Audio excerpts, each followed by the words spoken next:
Hello and welcome to episode 318 of the Clean Energy Show. I'm Brian Stockton. And I'm James Whittingham. This week, Toyota sales are down and the company is blaming high gas prices. Meanwhile, EV sales are up and the company is blaming high gas prices. It's almost like the two are related. Now, someone please convince Toyota to listen to our podcast so they can start making more EVs. Hear, hear. Also, heat pumps are on track to outsell conventional air conditioners. If you're going to cool your house, you might as well get a unit that can also produce heat. It's a 2-for-1 deal, like pizza slices.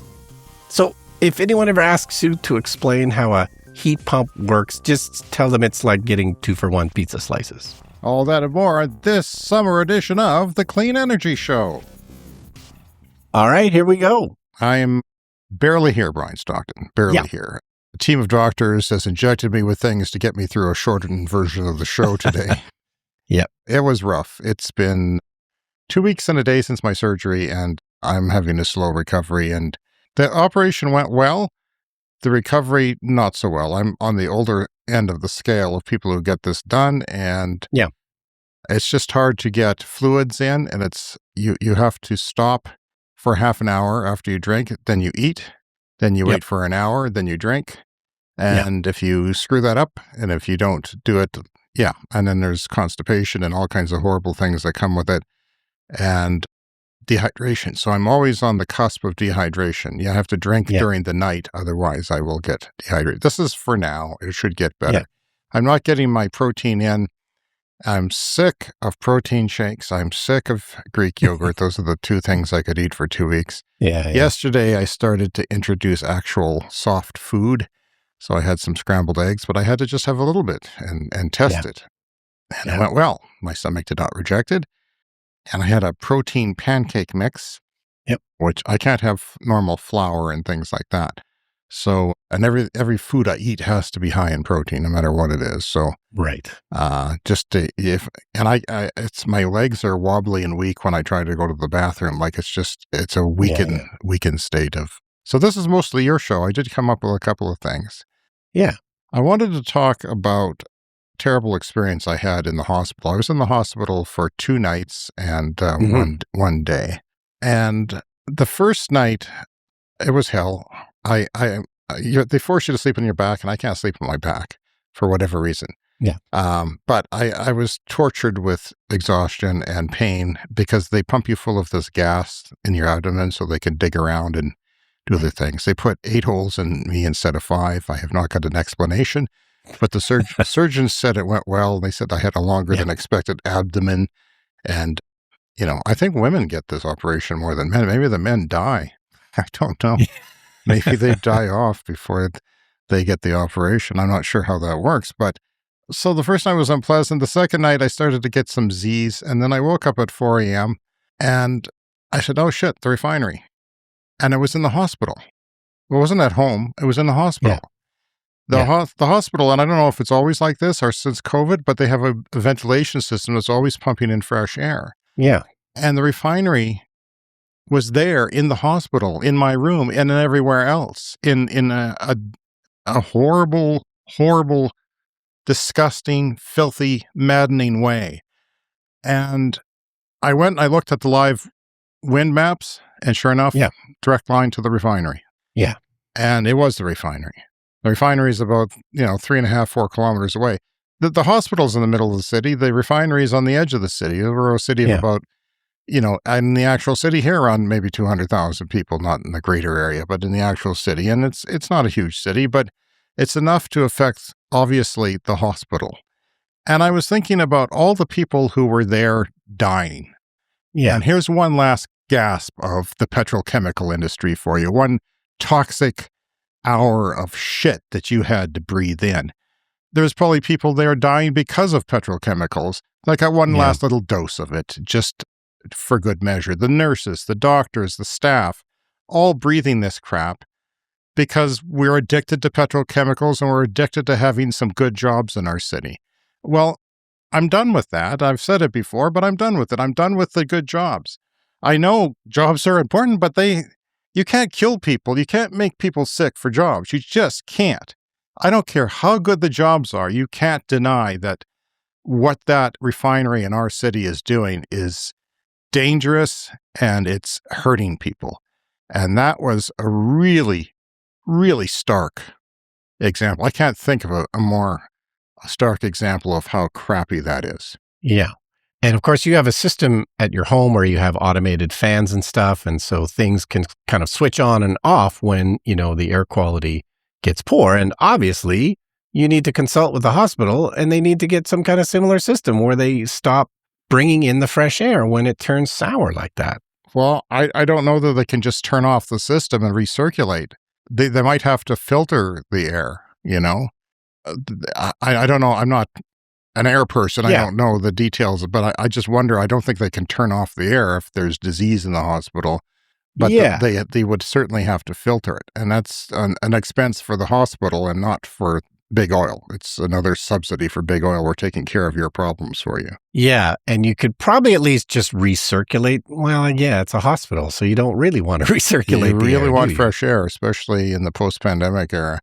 And I would imagine you would anyway. But, I went and I took a picture at the refinery out the window. I could see it directly. It was on an upper floor and it seemed so close yet so far away. Yeah. But I don't know how often that happens, but it's disgusting. It's just, it's a terrible thing. And if you're just joining us, I had, speaking of climate change, got hit by golf ball and larger than golf ball size hail in my suburban home, my old suburban home. It's suburbia, but it's built in 79. And our whole area was hit, and we had the insurance adjuster come from Vancouver because they had to bring in people. And he said he was in Puerto Rico. Yeah. And he said, I learned a lot from Puerto Rico, and a lot of solar panels there got damaged in hurricanes. And he said, but I understand, where you live, there's a good solar potential and everything. And so we live in this big house that was built as a passive solar house that was trying to use thermal heating. So they built this extra huge attic, which is almost a floor to itself. So it's really high up. But he had this extendable ladder that just sort of collapsed to like a briefcase, and he just pulled it out, went up the roof. Yes. I said, are you okay? I mean, do not hurt yourself for this. And he said, they wouldn't let me do it if I couldn't do it. So he's up there parkouring on different roofs, and he's looking at our roof, and he thinks it needs replacing because of the hail. So our insurance may not fully pay, but may replace the roof because it's older. It's, they sort of prorate. They say, I don't know how we're going to come up with that cash, but that's one thing that's going to happen. But in doing so, we have to take off the solar panels. My solar company, your solar company too, went out of business promptly when government policy changed. Yeah. So I can't call them up and say, take the panels down. And, I'm assuming insurance pays for this. It has to, or I'm hooped. And that's a big procedure. I don't know if you need, utilities approval or anything like that. But the good part of the story, I guess, is that the panels are fine. He sent a drone up. Yeah. He said, I'm not supposed to put a drone up in this area. And I think it's because of the pipeline plane. He said it's a restricted area. Yeah, right, yeah. But I could get a drone. The guy was really good with a drone. Like, he didn't go out into the field. He just was like 2 inches from our house, went straight up, looked at it. He wouldn't go on that side of the house because he said it was too steep. Yes. But he sent the drone up and they look okay. They're functioning as well. That doesn't mean they're not damaged. But I think a friend of ours, Stephen, had his panels facing west and they did get hurt.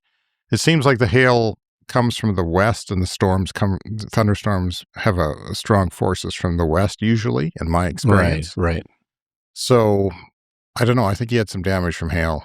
But this is a climate change thing. I'm frickin' 60 years old almost. I never seen golf balls. I've heard about golf ball size hail.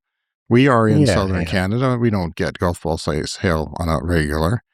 And it shattered my vinyl siding. And this is an issue because, Calgary, the city of Calgary is getting hail all the time. And the insurance industry is setting up planes. We've talked about this before. They're setting up 5 planes to seed the clouds to try and prevent hail damage. Yeah. But there's a quadrant of the city, the northeast, which is kind of, it's not the richest part of the city, but it's not the poorest either. But it has no insurance available for a lot of homes if you have vinyl siding. Now I can't change my siding, because vinyl is the cheapest, and I would have to put out money to change it. I don't even know if they would let me change it. But I feel like this is going to happen again at the pace we're going with climate change.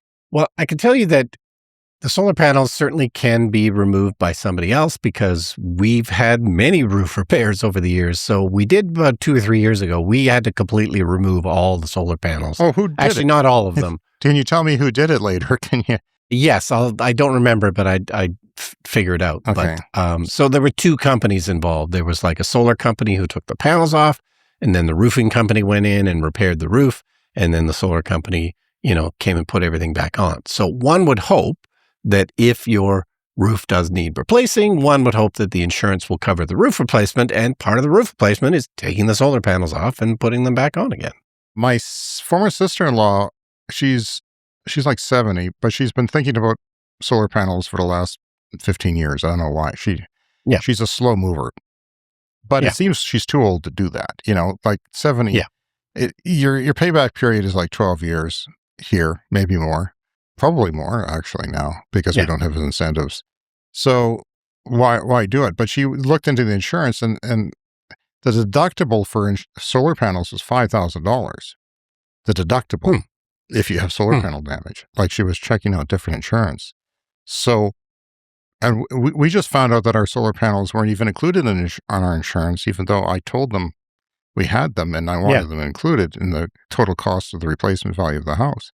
Fortunately, like weeks before, my partner put them back on and they were covered. But I hope that there's no change. I mean, our deductibles are going to go up, and our premiums are going to go up because we had a discount of not having any claims or anything. So I didn't think this was a possibility. I thought, okay, the house is going to burn down. I can see that happening because, people are very careless with our batteries in the house. But I don't think, anything else is going to happen.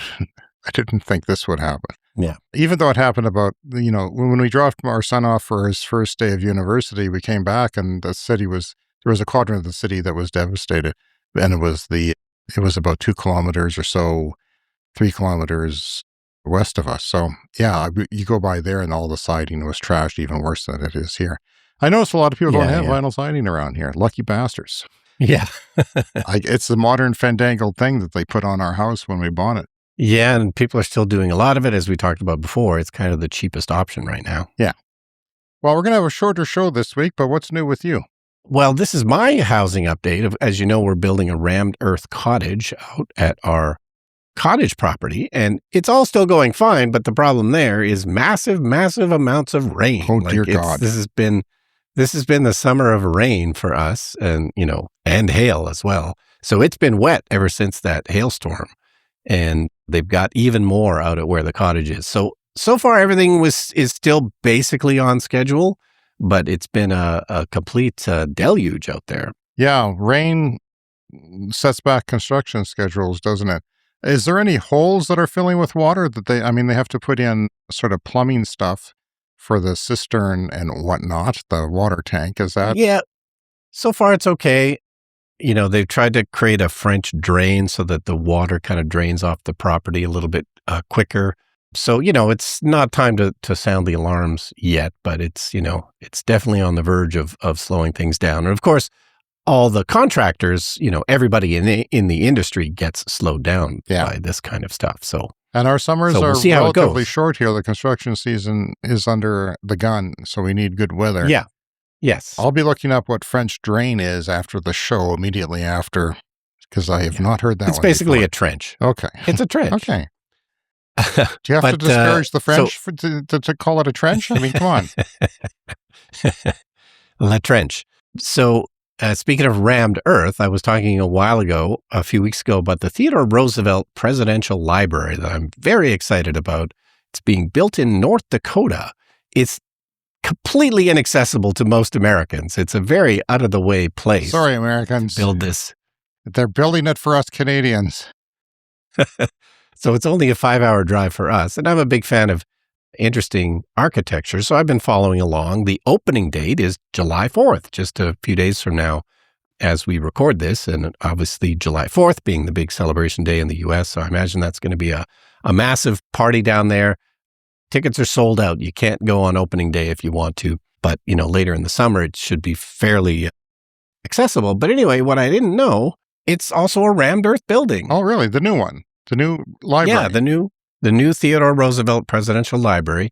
It doesn't look like the exterior walls are not rammed earth, but they have these huge 26-foot high rammed earth walls on the inside of the building. And they appear to be structural, holding up the roof, because it's a very kind of long, low, and wide building. And that's what it looks like. I mean, I'll have to go visit someday, but 26-foot high rammed earth walls in the middle of it that appear to be holding up the roof. And the roof itself is a living roof, and you can walk on it. They've got walking paths on the roof. Wow. That's very So you can walk forward. on the roof. Yeah. The whole thing is super forward. They're doing all this rehabilitation with natural plants, like they're trying to get it back. This is in South Dakota. North Dakota. Okay. It's costing hundreds of millions of dollars. Jesus. And I know all this because they have a YouTube channel. So if you're interested in this kind of thing, like environmental construction, they say it's beyond LEED standards. Like this is like one of the most environmentally friendly buildings ever built. And they have a YouTube channel with hundreds of videos explaining all this. So highly recommended if you're interested in rammed earth or ecological building techniques or natural plants.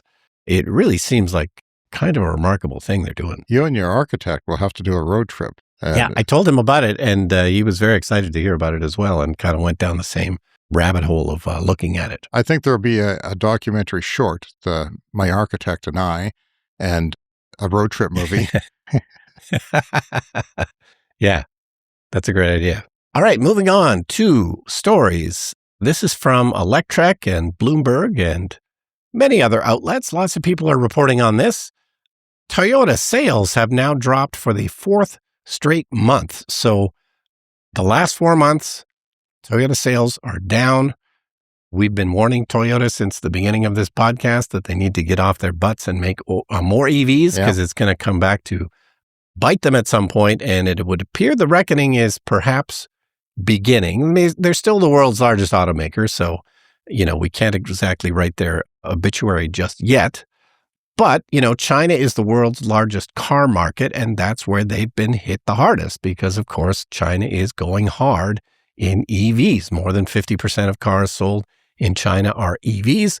So Toyota sales were down 31% in May compared to May last year. That is a huge drop. I was thinking a few percentage points, but that's pretty significant. I mean, it's just 1 month. So, 1 month, they can be more exaggerated. 15% down for the full year. If you start in January, they're down 15%. But isn't May red tag days at Toyota dealerships? I mean, that sounds familiar.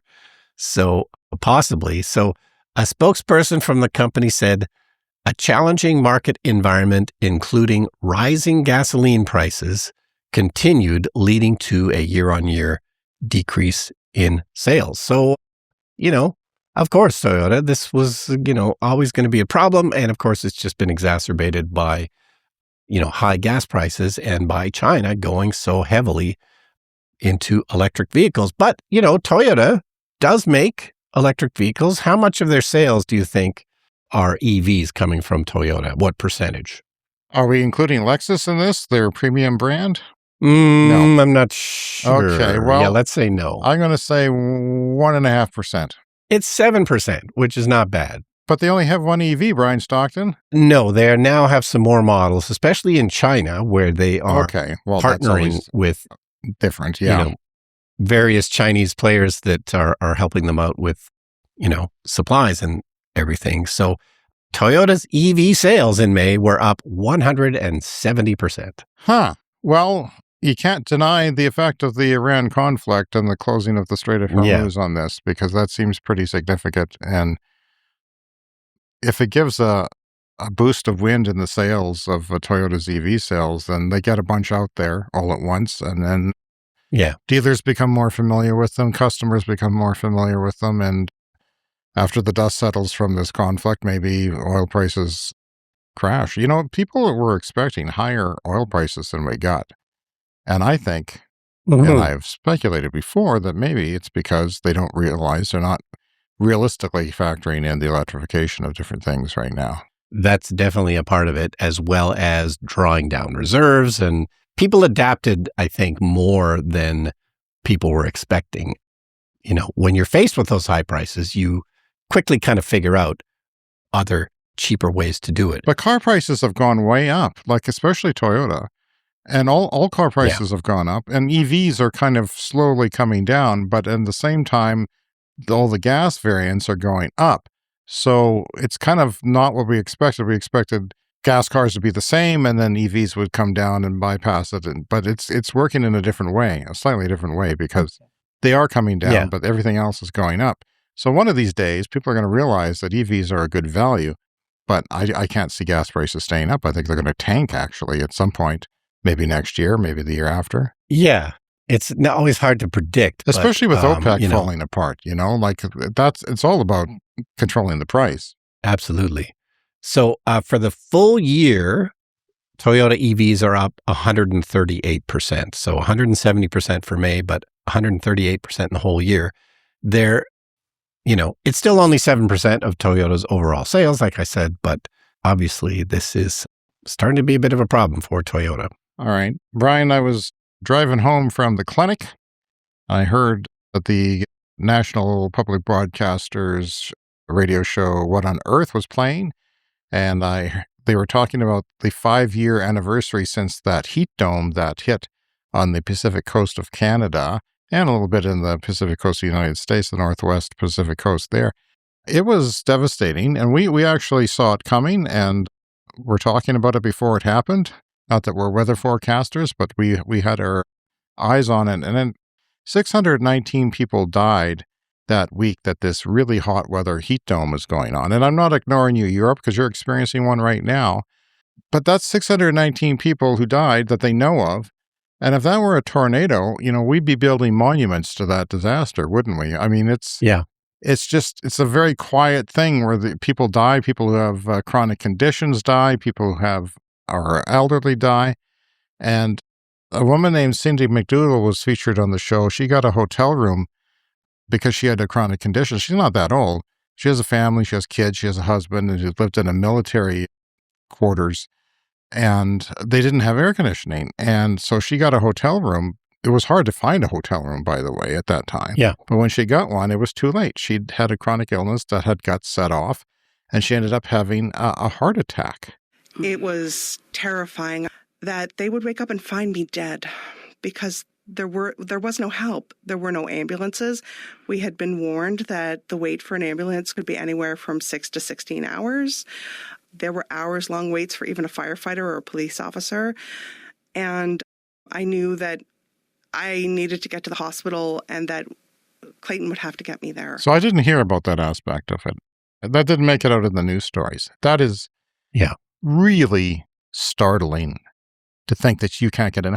Let's say you have an actual heart attack and you got air conditioning. You're going to die because you can't get an ambulance, right? Yeah. Not all the time, but some people will die. Strokes, things that people need an ambulance. This is a very serious thing. And we speak of it because we know it's going to get worse. There's just no question that these events become more frequent and they become worse. And this is being shown in Europe right now. And I feel like we have to address this. We need to come up with a strategy. And the only thing I can think of, the only thing I can spitball is like having a volunteer force of people who are trained in first aid. Maybe they have extra first aid training for heat stroke and heat exhaustion, being at the ready for when the heat domes hit, because they will hit. And maybe some of them have air-conditioned cars that can be used to transport people to hospital or to give relief or to advise people. And maybe there's an app that can guide people. But this is large parts of the world are affected by this. Obviously, Europe is being hugely affected by this. Europe's early summer heat wave may have caused more than 1,300 excessive deaths since June 21st. According to the World Health Organization, temperatures were broken across parts of Europe, including Germany, Poland, and the Czech Republic. France reported 1,000 more deaths than expected since Wednesday. Many victims were over 65, with deaths at home rising by 40%. So it's just, we have to do something. We can't just sit and wait for the next one. Something has to be planned. Yeah. Well, instead of a volunteer fire department, like a volunteer heat department, I think that's a good idea. Like you need to sort of train and mobilize maybe the people that are, younger and healthier, because you're right. This is going to be huge. And then, there aren't enough ambulances to deal with it when it happens. And it's more spread out than say, like if there's a fire in a building, then the disaster is concentrated. Even a tornado is relatively concentrated. Yeah. But, this type of heat dome, it spreads everywhere, out to the suburbs and then out to small towns as well. Yeah. I was watching another report from CBC where they were talking about Paris, and we're going to talk a little bit more about Paris and cooling strategies later on. But they said one of the issues in Paris is the roofs are mostly made of zinc. They have these metal roofs. Really? In Paris that are just, if they were building them now, they maybe wouldn't make the roofs out of metal because it just tends to exacerbate the heat. And of course, when you're in a city, it's a heat island. Cities tend to be warmer than the countryside because of all the concrete. And well, the zinc roofs in Paris are not helping out. And another thing they mentioned, which I'd always kind of thought about, never really heard anyone say it before, but we know that an air conditioner or a heat pump, it's just moving the heat around. So it takes the heat that's inside your house and it moves it to the outside. Well, when you're in a city, that means all those hot air conditioning units that are sitting outside, well, they're contributing to that heat island. So this can have a... Yeah, it's like hundreds of thousands of hair dryers blowing at full blast. That's absolutely it. And of course, usually this is spread out enough, but, when it's already a heat island in a heat event with zinc roofs, the air conditioners that are purring outside and throwing that heat to the outdoors are absolutely not helping. In France, it's about 25% of people that have air conditioning at home. Mm-hmm.